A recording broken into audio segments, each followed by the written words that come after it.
Hi guys, welcome back to The Learning Gardener. If you haven't been here before, my name is Pip and we are having a brief break in the rain, so I thought I would come out and grab some flowers and take them inside, and hopefully we can enjoy them in there. Although some of these roses, these Charlene de Monaco roses, are looking a bit rough because they've been attacked by thrips and we've had a week of rain. But I'm not going to complain about the rain because things have been so dry since spring started that everything has been on struggle street, and I feel like even watering wasn't enough to do anything. And chickens are being pretty noisy, but yeah, the rain has been a really welcome relief for that purpose, because finally things got a little bit of a soaking, although I don't know how much of a soaking they actually got, but it's better than a kick in the pants. The other reason why the rain was a welcome relief is just because I've been feeling so exhausted, which is something that I've, talked to you guys about a couple of times, that I've just been feeling off, that I've had a bunch of medical procedures, that my thyroid's gone crazy, and all of these sorts of things. And the reason is that I am halfway through a second pregnancy. If you've been to this channel before, you know I lost my little boy Oliver he died of a cord compression. He was stillborn a year ago at the end of October last year. And so yeah, second pregnancy after that has been fun times, and it hasn't been as straightforward as I would have liked it to be, but there have been a lot of things going on. Some of you might also know that when I was in my 20s, I had thyroid cancer, and not regular run-of-the-mill thyroid cancer, but I was the one they talk about at medical conferences, internationally, because I like to make things complicated, I guess. When you've had thyroid cancer, you have to be pretty careful about getting pregnant, because essentially the baby steals your thyroxine, and that can obviously cause a range of troubles for you and for Bub, but the main one is that the cancer can come back and I'm getting attacked by roses. But that wasn't a problem with Ollie. For some reason, he didn't steal any of my thyroxine, and my endocrinologist still doesn't understand why. But for some reason, this baby has decided to steal my thyroxine, and so that's what caused my thyroid levels to go wild a few weeks ago, which was not a lot of fun, but at least once they got me on the increased dose of thyroxine, I felt better within 3 days, which was quite a relief, because up until that point I had been feeling like I just couldn't be bothered to do anything, and I'd been feeling this sort of low-grade nausea all the time. I also had pretty strong food aversions with Ollie, and that's been the case again this time. But this time they vary a lot to day, whereas Ollie hated rice and really liked cheese. But this baby, I might like something one day and then feel like projectile vomiting just at the mere mention of it forever after, which is how I currently feel about bone broth. But that has made gardening a little bit difficult, because I have wasted some of the cauliflowers that I harvested, because once I harvested them, they sat in the fridge and I was just like, ooh, cauliflower, and I just can't even bring myself to touch it and deal with it. So it's like all this work, and then I waste it at the final hurrah. But I'm kind of being held hostage by a tiny little baby. I guess that's just the way that one's going to go. But yeah, everything was looking really good. He was growing well ahead of schedule. He appears to be going to be a big boy. But then I had my 13-week scan, and his nuchal translucency came back wider than it should be, and then that's when everyone starts talking about heart defects and genetic defects and potentially not being able to proceed with the pregnancy, which is exactly what you want to hear after what I went through last time. And they basically said the only way to know 100% is to wait more time, so let Bubsy get bigger, and therefore get closer to exactly what happened to us last time, apart from, the fact that there was genetically nothing wrong with Ollie. And have an echo and potentially an amnio. So the reason I couldn't lift for the last however long was because I'd had an amnio. Of course, the amnio coincided with Ollie's birthday, so that whole week was just a nightmare. Because on one hand, you're missing the baby that you should have, and on the other hand, you feel like you're about to get hit in the face with a wrench again. It's just, you know, it's been pretty awful, to be totally honest. But anyway, the amnio results came back a couple of days after Ollie's birthday, as clean as a whistle, so thank God. So baby boy just, I guess, had a delayed lymphatic system development, or I don't know. I'm still terrified of what I'm going to see at 21 weeks on the next structural scan, that someone's going to drop a bomb on me. But in theory, it's all good. We're all good. But draining. Anyway, so having a week's break enforced by the rain, that meant that I couldn't just try and come out here and soldier on, has been quite nice.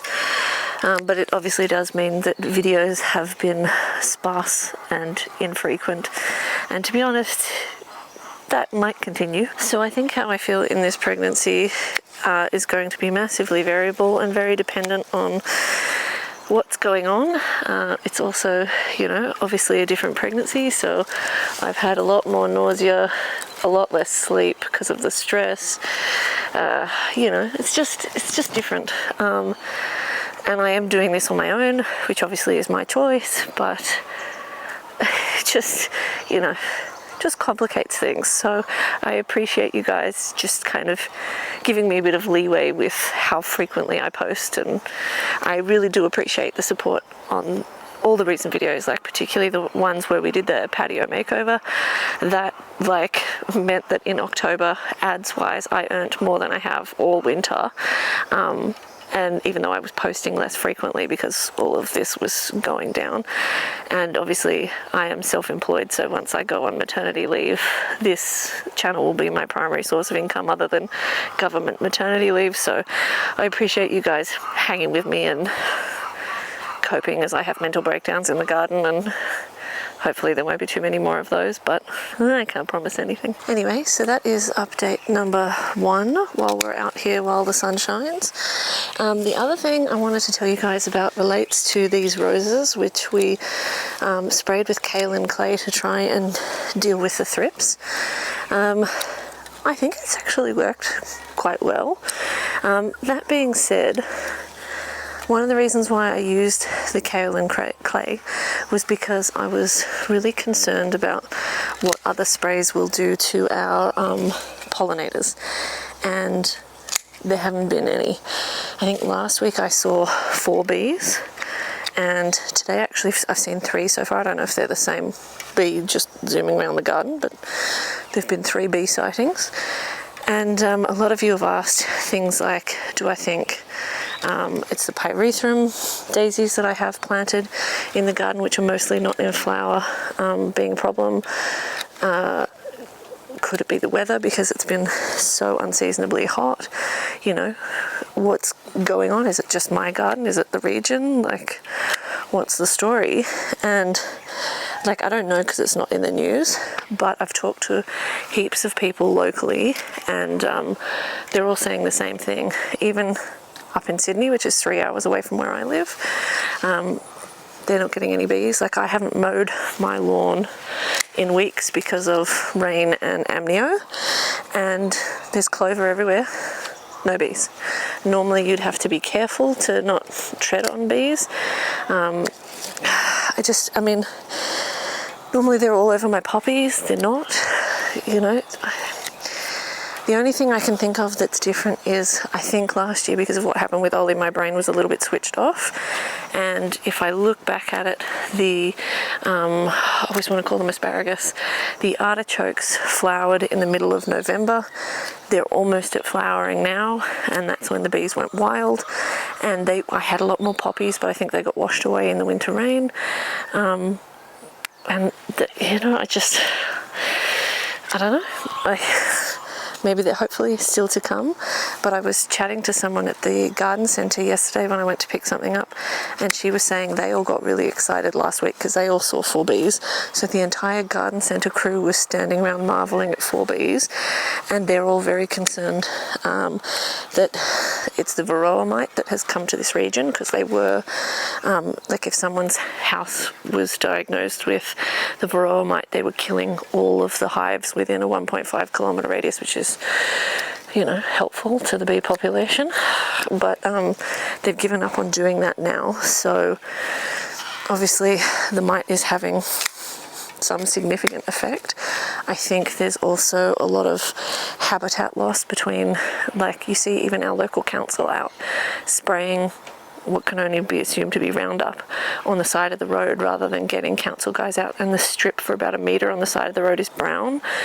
And they do that, you know, in the middle of the day. So again, helpful for pollinators. They have also done a huge amount of habitat destruction lately. They've been doing roadworks in this area to build an overpass, and they cut down the trees that were the Gang cockatoo's only source of food in this area and shelter. So, you know, thrilled about that. But I mean, I'm sure all of that affects the bee population as well. I just saw 2 more, which is very exciting. But normally we have wildly humid weather, and it has been dry, like not hot and humid, just dry. And apparently the bees don't do well in that sort of weather. So I think that hasn't helped. The other thing I think hasn't helped is that our native bees, like the blue-banded bee and the teddy bear bee, like to, they nest in the ground, they don't nest in a hive, and someone's laid an egg, and we've had 3 very, very wet winters, and so have they been sort of drowned out? I don't know, but I'm concerned, the garden centre's concerned, and the lady at the garden centre said, I'm really concerned about what this is going to do to our food prices. So, you know, it's not just me, it's everywhere. So, I mean, hopefully our bees come back. I'm just going to keep planting flowers and try and draw them in, try and give them something to enjoy and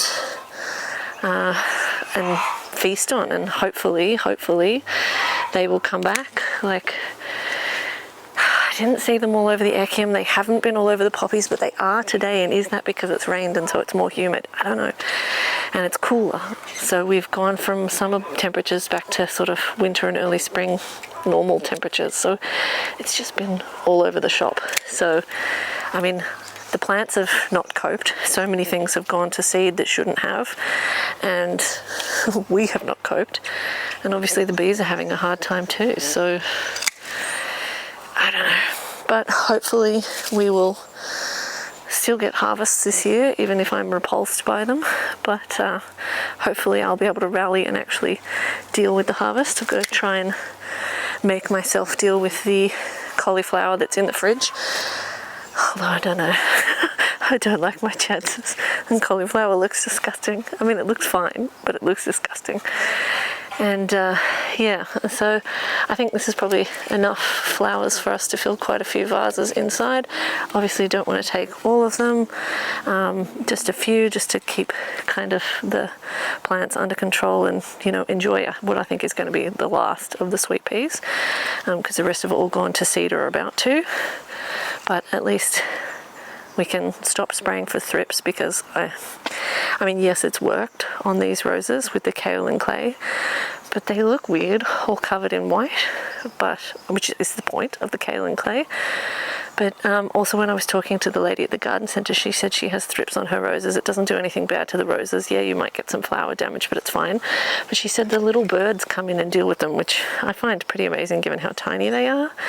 But I love all the little birds in this area, and multiple neighbours have commented that the little birds have come back to this area because ever since I started doing all of this. And the other day I watched a mummy willy wagtail feed a baby. So I don't want to disturb that. If they want to eat the thrips, go to it. I'll leave it alone and not spray everything. It's one less thing for me to do. Anyway, thanks for hanging out with us with this weird video and slightly strange update. Hopefully we will have some regular videos for you in the near future, but we just have to see how we go. Anyway, thanks for watching. See you later.